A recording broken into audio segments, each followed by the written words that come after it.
Birthday రోజు తిరుమలలో megastar. August 22 ఈరోజు మెగాస్టార్ చిరంజీవి పుట్టినరోజు. ఆయన అభిమానులకు పండుగ రోజు. అనేక సేవా కార్యక్రమాల్లో పాల్పంచుకుంటూ ఉంటారు మెగా అభిమానులు. నేటితో మెగాస్టార్ 69వ జన్మదిన వేడుకలు జరుపుకుంటున్నారు. ఆయనకు బర్త్డే విషెస్ అనేక ఇండస్ట్రీస్ నుంచి సునామీలా వచ్చిపడుతున్నాయి. టాలీవుడ్, కోలీవుడ్, మాలీవుడ్, బాలీవుడ్, హాలీవుడ్ ఇలా తేడాలేమీ ఉండట్లేదు. ఈ విషయంలో సెలబ్రిటీస్ అందరూ బాసును గ్రీట్ చేస్తున్నారు. తన జన్మదినం సందర్భంగా చిరంజీవి శ్రీవారిని దర్శించుకున్నారు. భార్య సురేఖ, కుమార్తెతో కలిసి ఈ తెల్లవారుజామున స్వామివారి సేవలో పాల్గొన్నారు.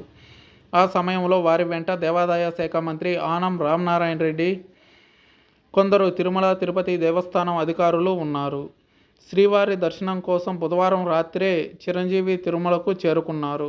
పద్మావతి గెస్ట్ హౌస్లో బస చేశారు. తిరుమలలో ఆయనకు ఘన స్వాగతం లభించింది.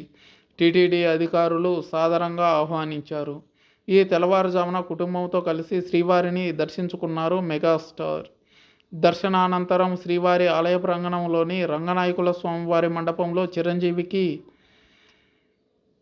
అర్చకులు ఆశీర్వచనాలు పలికి స్వామివారి చిత్రపటాన్ని, శేషవస్త్రాలను బహూకరించారు. ఆలయం వెలుపల పలువురు భక్తులతో ఆయన సెల్ఫీ దిగారు. మెగాస్టార్ ప్రస్తుతం విశ్వంభర అనే చిత్రంలో పాల్గొంటున్నాడు.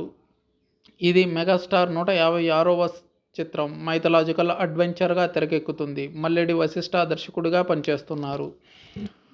వశిష్ఠ ఇదివరకు నందమూరి కళ్యాణరామ్ నటించిన బింబిసారాకు దర్శకత్వం వహించాడు. తన తొలి ప్రయత్నంలోనే సూపర్ హిట్ కొట్టాడు. ఇప్పుడు ఏకంగా మెగాస్టార్ చిరంజీవితో భారీ సినిమాను తెరకెక్కిస్తున్నాడు వశిష్ఠ. అయితే యువి క్రియేషన్స్ బ్యానర్పై రెబల్ స్టార్ ప్రభాస్ సోదరుడు ప్రమోద్ నిర్మాతగా వ్యవహరించగా, వంశీ కృష్ణారెడ్డి, విక్రమ్ రెడ్డిలు కూడా దీనిలో భాగస్వాములుగా ఉన్నారు. ఈ ఫ్యాంటసీ మూవీపై ఇప్పటికే పెద్ద ఎత్తున బజ్ క్రియేట్ అయింది. మెగాస్టార్కి 2 హీరోయిన్లు జోడీగా నటించగా 3 చెల్లెళ్ళుగా నటించే అవకాశం ఉందని తెలుస్తుంది.